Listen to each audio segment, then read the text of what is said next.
5টা ভাগে ভাগ করা হয়। ঠিক আছে, তো আজকে পড়বো আমাদের দ্বিতীয় ভাগটা, যেটার নাম হচ্ছে নর্দার্ন প্লেন, যার বাংলা অর্থ হচ্ছে উত্তরের সমভূমি। এটা যদি আমরা একটু ম্যাপে দেখি, তাহলে এর উত্তরে রয়েছে উত্তর পূর্বের পার্বত্য অঞ্চল, যেটা আমরা এর আগের দিন পড়েছিলাম, এখান থেকে মক টেস্ট দেওয়া আমাদের হয়ে গেছে। তার নিচে রয়েছে উপদ্বীপীয় মালভূমি, তাহলে দক্ষিণে উপদ্বীপীয় মালভূমি এবং উত্তরে হচ্ছে উত্তর পূর্বের পার্বত্য অঞ্চল। এর মাঝের যে বিশাল সমভূমিটি রয়েছে সেটাকেই কিন্তু বলা হয় উত্তরের সমভূমি অঞ্চল।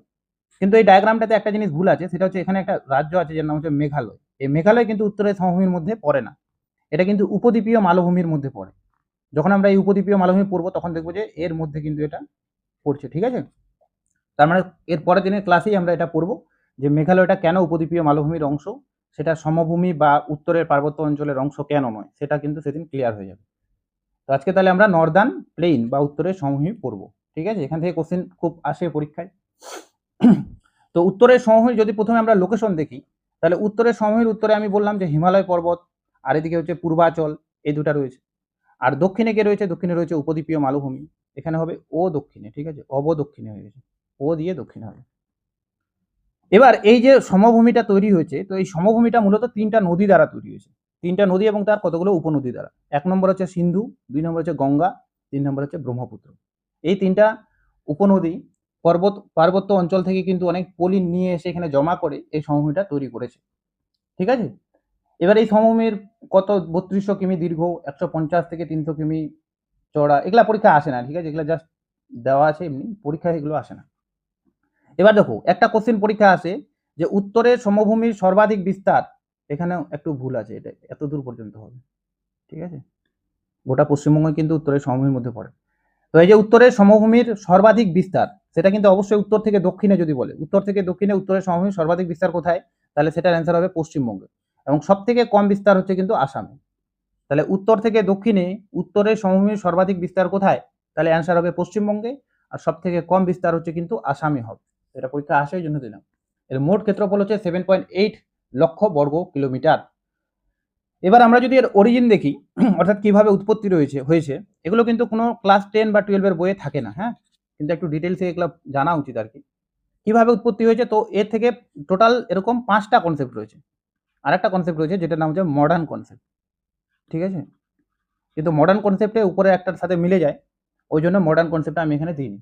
প্রথমে রয়েছে অ্যালোভিয়েশন অফ 4 ডিপ বাই সুয়েজ। এই থিওরিটা কে দিয়েছে, অ্যালোভিয়েশন অফ 4 ডিপ, এটা দিয়েছে সুয়েজ। তো সুয়েজ নামক একজন জিওগ্রাফার মনে করেন যে হচ্ছে এখন যেখানে আমাদের উত্তরের সমভূমিটা রয়েছে, সেখানে একটা সময় এরকম গর্ত ছিল একটা। ঠিক আছে, এবং এর উপরে ছিল হিমালয় পর্বত। তো এই গর্তের ফলে কি হয়েছে, হিমালয় পর্বতের যে নদীগুলো সেগুলো কিন্তু গর্তের দিকে এরকম করে প্রবাহিত হয়েছে। ঠিক আছে, এবং হিমালয় পর্বত থেকে নুড়ি কাকর বালিগুলো এসে এই গর্তটাকে কিন্তু ভরাট করে আজকের এই সমভূমিটা তৈরি করেছে। এটা হলো সুয়েজের কথা, সুয়েজ বলেছে এভাবে তৈরি হয়েছে, যদিও এটার ভিত্তি নেই, কারণ এরকম গর্ত রয়েছে সেটা কিন্তু কোনো কোথাও সেরকম প্রমাণ পাওয়া যায়নি। তো এটা একটা সমালোচনা আছে যে গর্ত যে রয়েছে সেটার কি প্রমাণ, তো সেটার কিন্তু প্রমাণ দিতে পারেনি, জাস্ট এমনি ব্যাখ্যা করেছে। আরেকটা আছে infilling of the rift valley by Burrard, G Burrard. তো জি বুরাডের থিওরিটা আবার হচ্ছে রিফট ভ্যালি নিয়ে। তো রিফট ভ্যালি কিরকম, তো এই বুরাটের মতে যে একটা সময় এটা গোটাটা এরকম আমাদের সমান ছিল। ঠিক আছে, এবার উত্তরের অংশে কি হয়েছে, হিমালয় পর্বত তৈরি হয়ে গেছে, অর্থাৎ উঁচু হয়ে গেছে। আবার দক্ষিণে পেনিনসুলার প্লেটু তৈরি হয়ে গেছে, অর্থাৎ উপদ্বীপীয় মালভূমি তৈরি হয়ে গেছে। অর্থাৎ কি হয়েছে যে এই এক পাশের অংশটা উঁচু হয়ে গেছে, আবার এই পাশের অংশটা উঁচু হয়ে গেছে। তো মাঝখানে একটা নিচু অংশ থেকে গেছে, যেটাকে রিফট ভ্যালি নামে আমরা জানি। যে চ্যুতির ক্ষেত্রে এরকম নিচে যেটা থেকে যায় সেটা গ্রস্ত উপত্যকা বা রিফট ভ্যালি। তো বলে সেরকম তৈরি হয়েছে। এবার এরকম তৈরি হওয়ার কারণে এই উত্তর থেকে নদীগুলো এদিকে এসেছে। আবার উপদ্বীপীয় মালভূমিরও কিছু কিছু নদী আমরা দেখব যে কিন্তু এখানে প্রবাহিত হয়েছে, যেমন সোন নদী।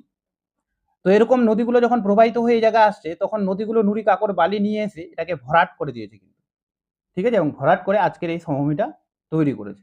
তো এটা কথা হচ্ছে বুরাডের কথা, অর্থাৎ এদের দুজনের কনসেপ্ট একই রকম। খালি উপরের জন যেমন বলেছিল একটা গর্ত ছিল, তো গর্তটা কোথায় ছিল, কি প্রমাণ, তার কিছু নাই। তো সেই গর্ত, ওটাকে ওই কনফিউশনটা দূর করার জন্য জাস্ট এ বলেছিল যে ওই গর্তটা রিফট ভ্যালির মাধ্যমে তৈরি হয়েছে, ব্যাস, আর কিছু সেরকম নাই। তো গেল এই দুজনের মতবাদ। এটা কিন্তু মতবাদগুলো মনে রাখতে হবে কোন মতবাদটা কে দিয়েছে, তাহলেই হবে। 3 নাম্বার হচ্ছে recession of the sea by Blanford. তো ব্ল্যানফোর্ড নামক আরেকজন জিওগ্রাফার বলেছেন যে এটা হচ্ছে রিসেশন অফ দ্য সি। কি সি? অবশ্যই টেথিস সি। তো রিসেশন কথার অর্থ হচ্ছে পশ্চাৎপসরণ, এরকম পিছনে সরতে থাকা। তো আমরা কি জানি যে আজকে যেখানে হিমালয় পর্বত রয়েছে সেখানে কিন্তু একটা সময় তেথিস সাগর ছিল, তেথিস সাগর ছিল, ঠিক আছে। তো এই তেথিস সাগরের উপরেই কিন্তু হিমালয় পর্বত এরকম করে তৈরি হয়েছে। তো হিমালয় পর্বত যখন এরকম তেথিস সাগরে তৈরি হলো, তখন হিমালয় পর্বতের কিছু যে জলটা ছিল, সরি, তেথিস সাগরে যে জলটা ছিল সেটা এদিকে চলে যায়, এদিকে চলে যায়, ঠিক ওরকমই কিছু পরিমাণ জল কিন্তু এরকম করে পিছন দিকে সরিয়ে আসে, অর্থাৎ আজকের যে জায়গায় আমাদের সমভূমিটা রয়েছে উত্তরের, সেই জায়গায় চলে আসে, অর্থাৎ ওটা ছিল একটা গর্তের মতো, সেই গর্তে কিন্তু এই জলটা ভরাট হয়ে যায় এবং পরবর্তীকালে এই হিমালয় থেকেই কিছু কিছু নদী এসে সেটাকে ভরাট করে দেয়। এই কারণেই এই প্রমাণস্বরূপ বলেছে, এই কারণে আমরা রাজস্থানের সম্বল লেক এখনো লবণাক্ত হ্রদ দেখতে পাই, ঠিক আছে, যে এই জায়গাগুলো তো সমতল ভূমি, এই জায়গাগুলোতে কিন্তু এখনো কিছু কিছু এরকম লবণাক্ত জলের হ্রদ, সেটা কিন্তু এটারই প্রমাণ দেয় যে এটা তেথিস সাগরের জলটাই পিছনে এখানে এসেছিল।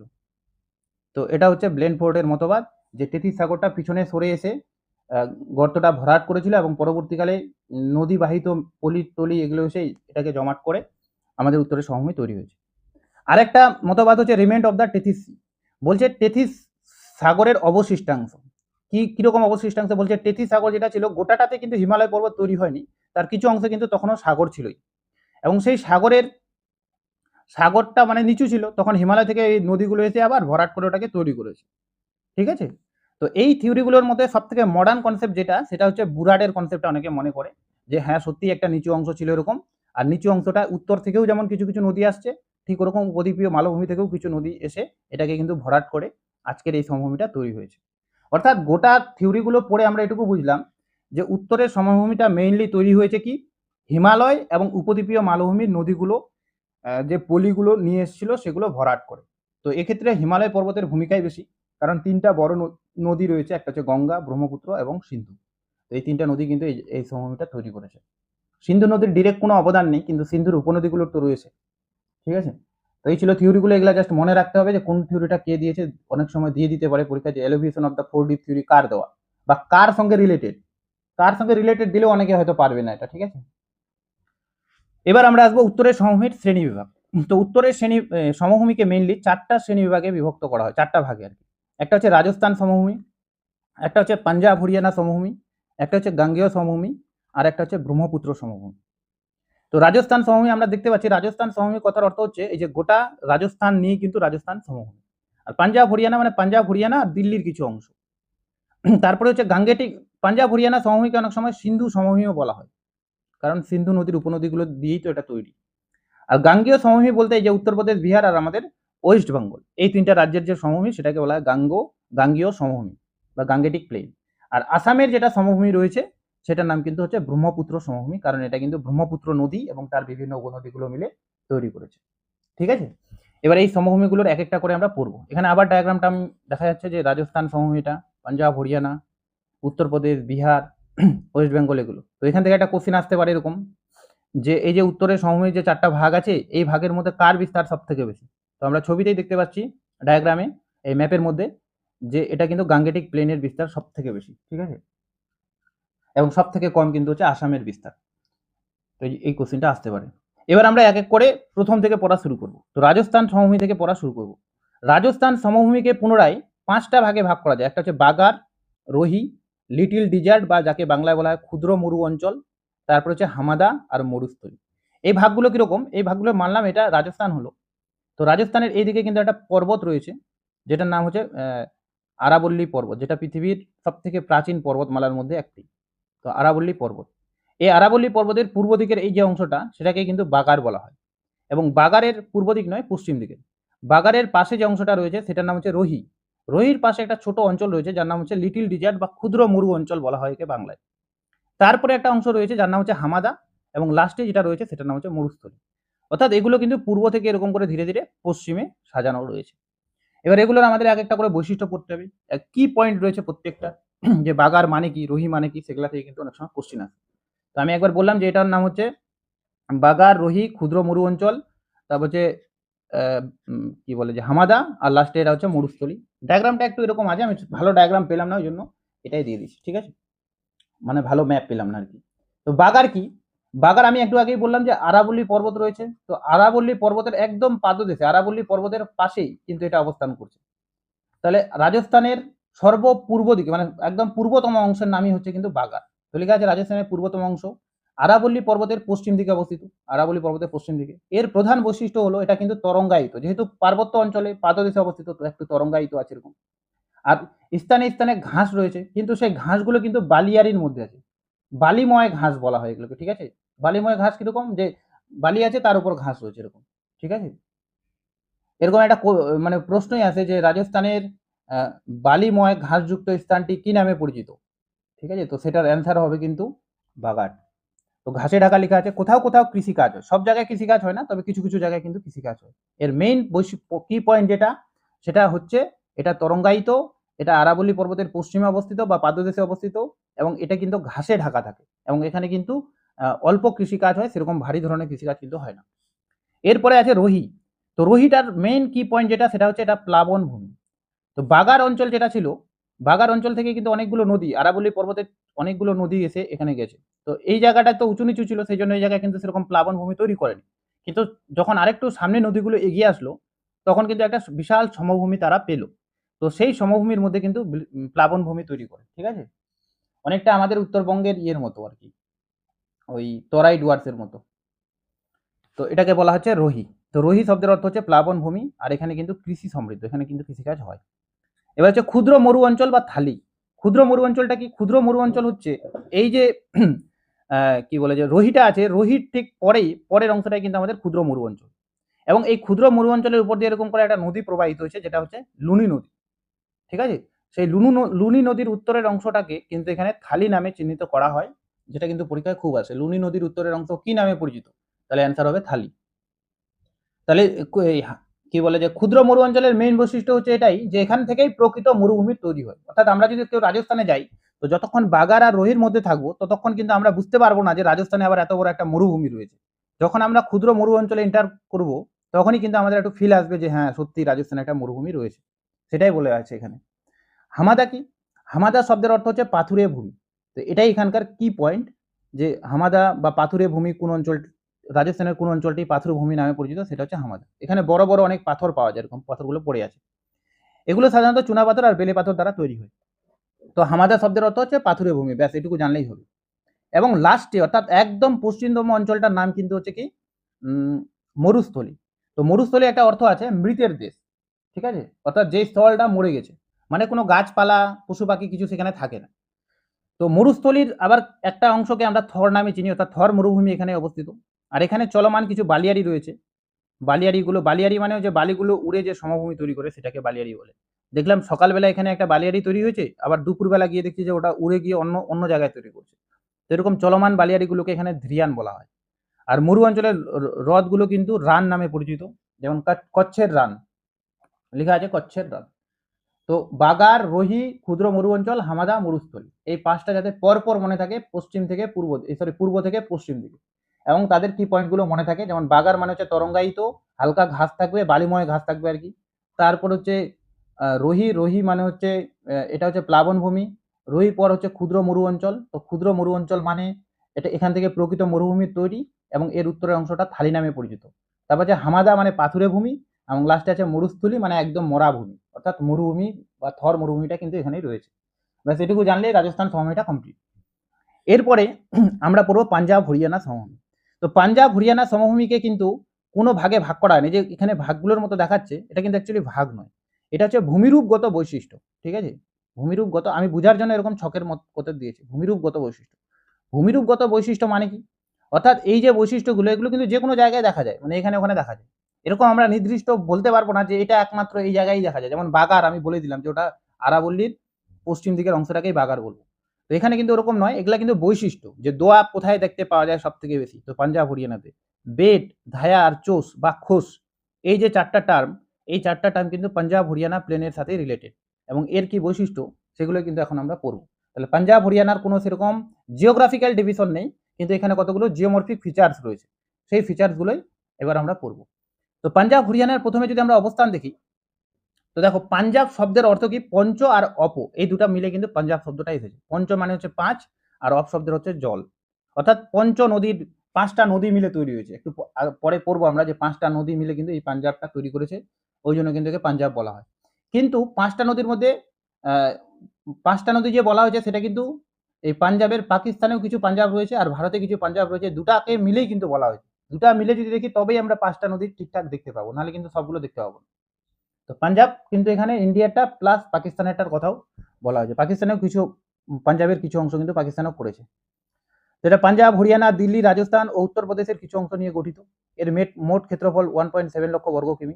এগুলা আসে না পরীক্ষায়, তা পড়তে পারে কেউ পড়লে। এবার এর বৈশিষ্ট্যগুলো পড়ি। প্রথমে দোয়াব। তো দোয়াব কি? দোয়াব শব্দের অর্থ হচ্ছে দুই নদীর মধ্যবর্তী অঞ্চল। অর্থাৎ এরকম যদি দুটা নদী প্রবাহিত হয় এরকম করে, এই যে মাঝের অঞ্চলটা, স্থলভাগটা, এই অংশটাকেই বলা হচ্ছে দোআব। দোআব। দো শব্দের অর্থ হচ্ছে দুই, আর আব শব্দের অর্থ হচ্ছে স্থান বা দেশ। ঠিক আছে? অর্থাৎ দুই নদীর মধ্যবর্তী দেশ বা স্থানকে এক কথায় দোয়াব বলা হয়। এরকম পাঞ্জাব হরিয়ানা প্লেনে 5টা বিখ্যাত দোয়াব রয়েছে, যেটা কিন্তু পরীক্ষায় খুব আসে, খুবই ইম্পর্টেন্ট এটা। তো 5টা দোয়াব কি?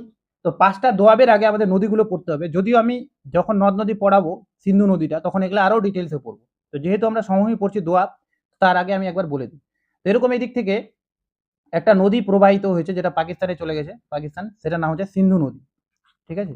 এই সিন্ধুর কিন্তু 5টা বিখ্যাত উপনদী রয়েছে, যার মধ্যে একটা নদী হচ্ছে এরকম করে ঝিলাম নদী। ঝিলাম, ঠিক আছে? তারপর আরেকটা হচ্ছে কি চেনাব নদী, যার বাংলা অর্থ হচ্ছে চন্দ্রভাগা। তারপরে আরেকটা নদী আছে এরকম করে রবি নদী। রবি, এই রবির অর্থ কিন্তু হচ্ছে ইরাবতী, মানে রবির বাংলা অর্থ, রবিকে বাংলায় ইরাবতী বলা হয়। আরেকটা নদী এরকম রয়েছে যেটা নাম হচ্ছে বিয়াস, বা বাংলায় যাকে বলা হয় বিতস্তা নদী। ঠিক আছে? এবং সবার শেষে আরেকটা রয়েছে যার নাম হচ্ছে সতলুজ, বা বাংলায় একে বলা হয় শতদ্র নদী। তো এই 5টা নদী যে রয়েছে, টোটাল 6টা নদী।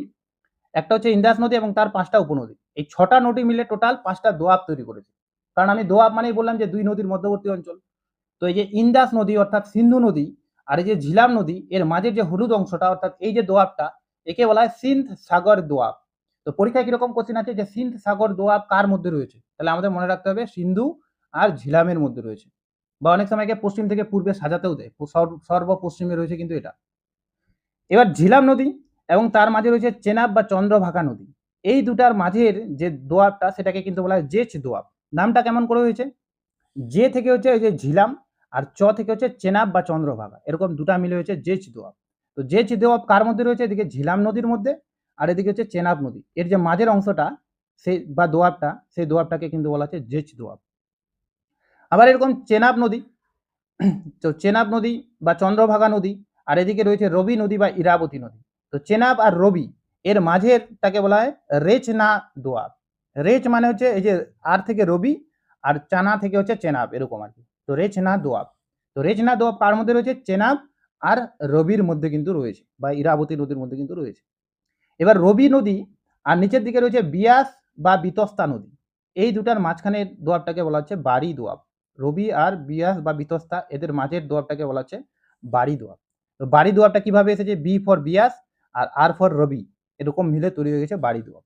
তো পরীক্ষা যদি আসে বাড়ি দোয়াব কার মধ্যে রয়েছে, তাহলে আমরা বলবো বিয়াস এবং রবি, অর্থাৎ বিতস্তা আর ইরাবতী, এই দুটা নদীর মাঝে কিন্তু রয়েছে। এবার এই যে এদিকে আছে বিয়াস বা বিতস্তা, আর নিচের দিকে আছে শতদ্রু বা সুতলেজ নদী। তো এই শতদ্রু আর এই বিয়াস এর মাঝখানেরটাকে বলা হয় বিস্ট জলন্ধর দোয়াব। বিস্ট জলন্ধর দোয়াব। তো বিস্ট নামটা কিভাবে এসেছে? বি ফর বিয়াস আর এস টি ফর মানে সতলুজ, এরকম করে কিন্তু নামটা এসেছে। তো এরকম 5টা কিন্তু কি বলে দোয়াব রয়েছে, টোটাল 6টা নদী মিলে। তো এখান থেকে কিভাবে কোশ্চিন আসে? এক তো বাম পক্ষের সঙ্গে ডান পক্ষ মিলাতেও আসতে পারে। দ্বিতীয় ডিরেক্ট কোশ্চিন হতে পারে যে রেচনা দোয়াব কোন দুটি নদীর মাঝে রয়েছে। আবার আরেকটা কোশ্চিন হয় যে এটাকে পশ্চিম থেকে পূর্বে এরকম পরপর সাজাতে দেয়, সর্বপশ্চিমে এটা, তারপরে এটা, তারপরে এবং লাস্টে হচ্ছে বৃষ্টি দোয়াব। তো এটা এই ডায়াগ্রামটাতে আরো ভালো বোঝা যাচ্ছে। যেরকম সিন্ধু নদী এদিকে, এদিকে ঝিলাম নদী, এর মাঝে হচ্ছে সিন্ধ সাগর দোয়াব। ঝিলাম আর চেনাবের মাঝখানে হচ্ছে জেচ দোয়াব। কেমন করে নামটা এসেছে? এই যে জে ফর জে, এদিকে চ ফর এদের চ, জেচ, এরকম। চেনাব মানে হচ্ছে চেনাব এটা, আর রবি আর, তো রেচনা দোয়াব। রবি আর বিয়াসের মাঝখানে আছে বাড়ি দোয়াব এবং লাস্টে রয়েছে বৃষ্টি দোয়াব। ঠিক আছে? তো গেল এটা। এখানেও আছে এরকম করে বাড়ি দোয়াব, বৃষ্টি দোয়াব, আর এটা হচ্ছে শীত সতলুজ দোয়াব। এই সতলুজের অংশটাকে, এটা পাকিস্তান বর্ডার, সতলুজের এই দিকের অংশটাকে বলা হয় শীত সতলুজ, যেটা ভারতে অবস্থিত। আর পশ্চিম দিকের অংশটার মানে যেটা পাকিস্তান অংশ অন্তর্গত, ওটাকে আর একটা নামে চিহ্নিত করা হয়, যেন কি যেন নাম ওটা। তো এই সিআইএস সতলুজ, এটার মানে হচ্ছে যে সতলুজের যে অংশটা বা এই যে দোয়াবের যে অংশটা ভারতের মধ্যে রয়েছে আর কি এক কথায়, বা এই অংশটা যেটা ভারতে রয়েছে সেই অংশটাকে বোঝানো হচ্ছে। ঠিক আছে, মানে এই তিনটা দোয়াবই একমাত্র ভারতে রয়েছে, বাকি যে দুটা দোয়াব বললাম ওই দুটা দোয়াব কিন্তু ভারতে নেই, বা পাঞ্জাব হরিয়ানা সমভূমিতে নেই আর কি। ঠিক আছে, এবার আছে দ্বিতীয় বৈশিষ্ট্য। তো দোয়াবটা আমরা বুঝলাম যে 5টা দোয়াব রয়েছে বিখ্যাত, ভেরি ভেরি ইম্পর্টেন্ট। এবার আছে বেট কি। তো বেট হচ্ছে নবীন পলিগঠিত অঞ্চলকে বা প্লাবন ভূমিকে কিন্তু পাঞ্জাব হরিয়ানাতে কি বলা হয়, দোয়াব বলা হয়। তো এটা একটা নদী, নদীর আশেপাশের অঞ্চলগুলোতে কিন্তু প্রতি বছর বন্যা হয় এই জায়গায়। ঠিক আছে, তো বন্যার ফলে কি হয়, প্রতি বছর এরকম করে প্লাবিত হয় আর কি, বা প্লাবন ভূমি তৈরি হয়। এই যে প্লাবন ভূমি অর্থাৎ নদীর কাছাকাছি যে অঞ্চলটা যেখানে প্লাবন ভূমি তৈরি হচ্ছে, ঠিক আছে, সেটাকেই কিন্তু এই জায়গায় কি বলা হচ্ছে, বেড বলা হচ্ছে। যেটা হচ্ছে আমাদের গাঙ্গেয় সমভূমিতে এটাকে কিন্তু খাদার বলা হয়। খাদার হচ্ছে আমাদের এই অঞ্চলে খাদার নাম, আর এটা পাঞ্জাব হরিয়ানার ক্ষেত্রে এটাকে বেড বলা হয়। ঠিক আছে, ধায়া কি, ধায়া হচ্ছে প্রাচীন পলিগঠিত, যেগুলো একটু নদী থেকে দূরে রয়েছে যে অঞ্চলগুলো, যেগুলোতে সহজে বন্যা হয় না, অনেকদিন পর পর আর কি তৈরি হয়, সেই অঞ্চলটাকে বলা হয় ধায়া। ঠিক আছে, এই অঞ্চলটা দুটা উচ্চভূমির মাঝে এরকম জায়গায় অবস্থান করে। ঠিক আছে, তো যাই হোক, ধায়া মানে হচ্ছে প্রাচীন পলিগঠিত প্লাবন ভূমিগুলোকে পাঞ্জাব হরিয়ানায় বলা হচ্ছে ধায়া, আর নবীন পলিগঠিত প্লাবন ভূমিকে পাঞ্জাব হরিয়ানায় বলা হচ্ছে বেট। ঠিক আছে, চোষ বা খোস কি, কোনো কোনো জায়গায় চোষ আছে, কোনো কোনো জায়গায় খোস আছে। তো এই গোটা গোটা পাঞ্জাব হরিয়ানা সমভূমির উপরের দিকের অংশটাতে যেটা খুব ক্ষয়প্রাপ্ত হয়, সেই ক্ষয়প্রাপ্ত সমভূমিটাকে কিন্তু এখানকার স্থানীয় ভাষায় চোষ বা খোস বলা হয়। ঠিক আছে, তাহলে এই চারটা গেল টার্ম, একটা নাম হচ্ছে দোয়াব, একটা হচ্ছে 2 নম্বর হচ্ছে বেট, বেট মানে হচ্ছে নবীন প্লাবন ভূমি, আর হচ্ছে 3 নম্বর হচ্ছে প্রাচীন প্লাবন ভূমি যেটা নাম হচ্ছে ধায়া। ঠিক আছে, ধায়াটাই আমাদের এই রিজিয়নে আমরা এটাকে ভাঙার বলি। আর 4 নাম্বার হচ্ছে একটা কি, খোস বা চোষ। ঠিক আছে, ব্যাস এই গেল আমাদের পাঞ্জাব হরিয়ানা সমভূমি। কারো কোনো অসুবিধা আছে?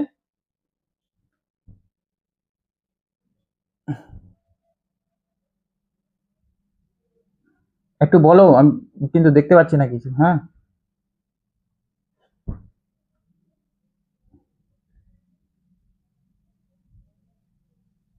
শোনা যাচ্ছে এইটু? ঠিক আছে, ঠিক আছে, বুঝতেই পারছি না মানে শোনা যাচ্ছে কিনা, স্ক্রিনে শেয়ার শোনা যাচ্ছে না তো। এবার হচ্ছে পাঞ্জাব হরিয়ানা গেল, তাহলে রাজস্থানও হয়ে গেল আমাদের, পাঞ্জাব হরিয়ানাও হয়ে গেল। এবার আমরা আসবো আমাদের গাঙ্গেটিক প্লেনের মধ্যে, অর্থাৎ গাঙ্গেয় সমভূমির মধ্যে। গাঙ্গেয় সমভূমিকে দুইটি ভাগে ভাগ করা হয়, একটা হচ্ছে জিওমর্ফিক ফিচার্স বা ভূমিরূপগত বৈশিষ্ট্য।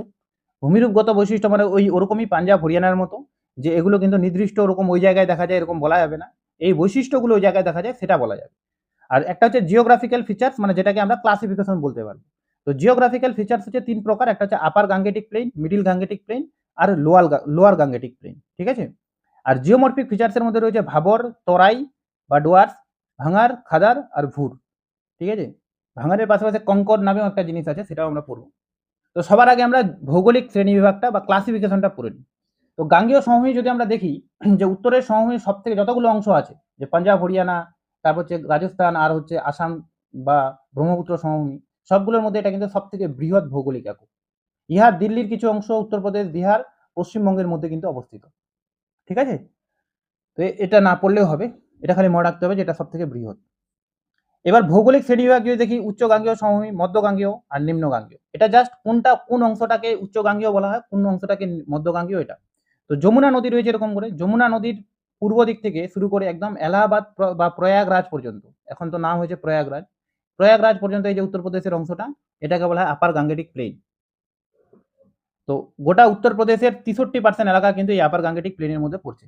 এবার এই প্রয়াগরাজ থেকে আমাদের রাজমহল পাহাড় পর্যন্ত, অর্থাৎ ঝাড়খণ্ডের রাজমহল পাহাড়, যেটা পশ্চিমবঙ্গ আর রাজস্থান এই ঝাড়খণ্ডের সীমানা, সেই পর্যন্ত কিন্তু কি হচ্ছে, এটাকে বলা হয় মিডিল গাঙ্গেটিক প্লেন। আর একদম গোটা পশ্চিমবঙ্গের যে সমভূমিটা, সেই সমভূমিটাকে কিন্তু বলা হচ্ছে নিম্ন গাঙ্গেটিক প্লেন, অর্থাৎ নিম্ন গাঙ্গেয় সমভূমি। তো পশ্চিমবঙ্গের পুরোটা নয়, দার্জিলিং ডিস্ট্রিক্ট বাদ দিয়ে, ওটা তো হিমালয় পর্বতের মধ্যে পড়ে।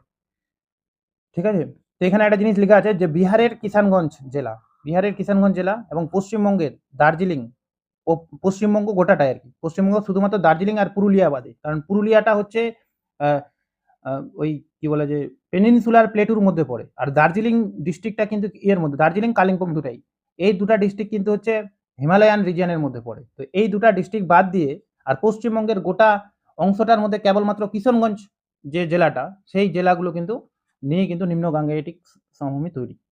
সেটা পরীক্ষা আসতে পারে যে বিহারের কোন জেলাটি নিম্নগাঙ্গেয় সমভূমির অন্তর্গত, তাহলে কিষানগঞ্জ। আবার এভাবেও আসতে পারে যে পশ্চিমবঙ্গের কোন জেলাটি নিম্নগাঙ্গেয় সমভূমির অন্তর্গত নয়, তাহলে অ্যান্সার হবে দার্জিলিং, পুরুলিয়া, কালিম্পং। কালিম্পং যেহেতু জেলা হয়েছে ওটাও অ্যান্সার হবে। তবে সেখান থেকে এটুকু মনে রাখতে হবে কোনটা কতদূর পর্যন্ত বিস্তৃত, আমি তো বলে দিলাম। এবার আসছে ভূমিরূপগত বৈশিষ্ট্য, যেটা কিন্তু পরীক্ষায় খুব আসে। তো ভূমিরূপগত বৈশিষ্ট্য যদি আমরা দেখি প্রথমে, তো আমরা একটু আগেই দেখলাম যে উত্তরে রয়েছে এরকম শিবালিক পর্বতমালা বা হিমালয়ের একদম দক্ষিণ অংশ। হিমালয়ের কিন্তু কি আছে, দক্ষিণের অংশ এই জায়গাটায় রয়েছে, যেটাকে বলা হয় শিবালিক। তো শিবালিক পর্বতের পরই কিন্তু আমাদের উত্তরের সমভূমি তৈরি হয়। তো শিবালিক পর্বতের পাদদেশের যে অঞ্চলটা, যেখানে বড় বড় এরকম করে বোল্ডার পাওয়া যায়, বড় বড় পাথর পাওয়া যায় আর কি, সেই অঞ্চলটাকে বলা হচ্ছে কিন্তু ভাবর। ঠিক আছে, সেই অংশটাকে কিন্তু ভাবর বলা হয়। তো এর কি, শিবালিক পর্বতের পাদদেশে অবস্থিত। এর বিস্তার হচ্ছে 6 থেকে 8 কিমি, বেশি বিস্তার নয়, অল্প বিস্তার। নদীগুলি এখানে অন্তঃসলিলা, খুব ইম্পর্টেন্ট টার্ম। মানে নদীগুলো যখন এখানে আসে, এত বড় বড় পাথর যে ওই পাথরের ভিতরে নদীগুলো চলে যায়। আর উপর থেকে যদি আমরা দেখি তাহলে কিন্তু বুঝতেই পারবো না যে এর ভিতরে একটা নদী আছে, এটা কিন্তু ভিতরে লুকিয়ে গেছে এরকম। কৃষিকাজে উপযুক্ত নয়, এত বড় বড় পাথর রয়েছে যে কারণে এখানে কৃষিকাজে উপযুক্ত নয়। কিছুটা ঢেউ খেলানো, যেহেতু পর্বতের পাদদেশে রয়েছে সেহেতু ঢেউ খেলানো তো এরকম হবেই, অনেকটা বাগারের মতো রাজস্থান সমভূমি। এর বৈশিষ্ট্য হচ্ছে এটাই, যেটা হচ্ছে শিবালিক হিমালয় বা গোটা হিমালয়ের পাদদেশে অবস্থিত, এবং এখানে নদীগুলো অন্তঃসলিলা হয়ে পড়ে, এখানে বড় বড় বোল্ডার থাকে, কৃষিকাজ একদম হয় না, আর এটা কিছুটা ঢেউ খেলানো। এবার তার ঠিক নিচে, এই যে ভাবরের ঠিক নিচে রয়েছে তরাই এবং ডুয়ার্স।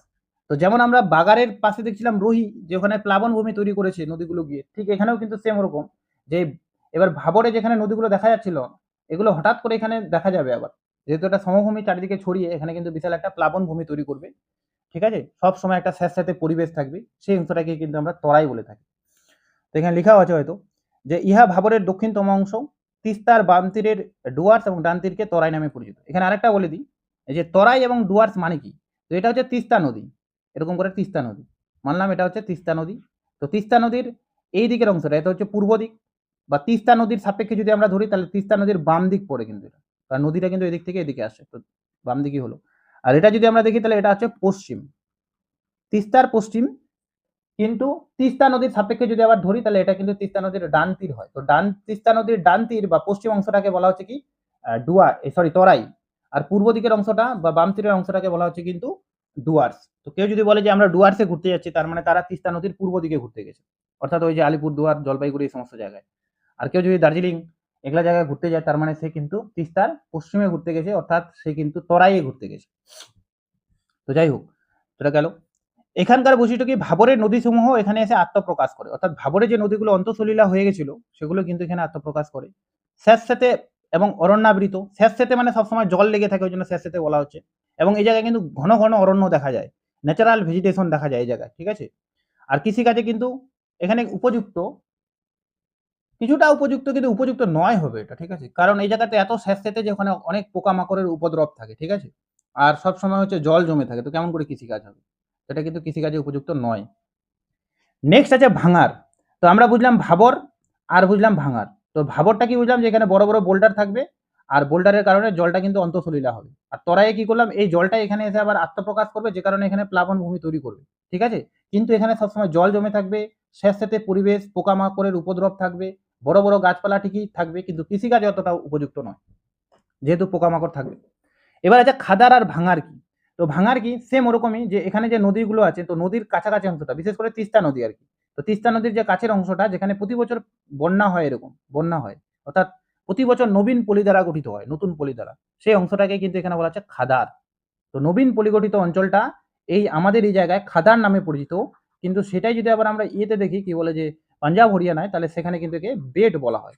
ঠিক আছে, ওটাই লেখা আছে যে এটি নবীন পলিগঠিত সমভূমি, নদী তীরবর্তী অঞ্চল, অত্যন্ত উর্বর, তবে প্রতি বছর বন্যা হয়, খুবই উর্বর, কিন্তু প্রত্যেক বছর বন্যা হয়, এটা একটা সমস্যা হবে, যেহেতু প্রত্যেক বছর নতুন পলি দ্বারা গঠিত হচ্ছে, ওই জন্য প্রচুর উর্বর এটা।